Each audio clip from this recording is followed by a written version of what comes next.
इथं जालन्यामध्ये बघा नवीन मोंढा म्हणून आनंदनगर तिथं राहत होतो. हा तिथं भरपूर साप निघायचे भरपूर. तो लोक कुठल्या सरपंचाला बोलवण्याऐवजी काही करण्याऐवजी साप मारून टाकायचे.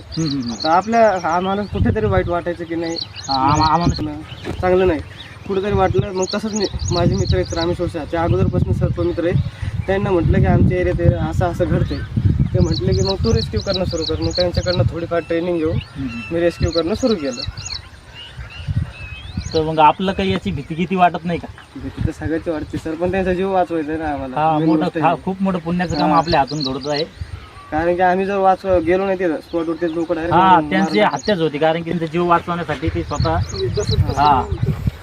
चावतात ना असं चावत यांची साप कोणता पण राहू चावतो. फक्त आपल्याला माहिती पाहिजे की तो विषारी का याची कला कशी आहे? तुम्हाला पकडण्याची कला कशी अवगत केली तुम्ही? समजा कला गरजेचं नाही त्यात फार सापाची माहिती पण पाहिजे. बगर माहितीचा साप पकडू नका. साप कुठं पण आढळल्यास कॉल करा, मारू नका. बरं बरं. तुमचं तुम्ही सांगतो थोडं माहिती जालन्यातच नाही तर मराठवाड्यात या ठिकाणी प्रसिद्ध आहे. खूप त्यांच्या हातून पुण्याचं काम घडत आहे. या व्हिडिओमध्ये आपण आणि इतर कुठेही कोणत्याही भागात मराठवाड्यात इतर महाराष्ट्रात आढळले की त्यांना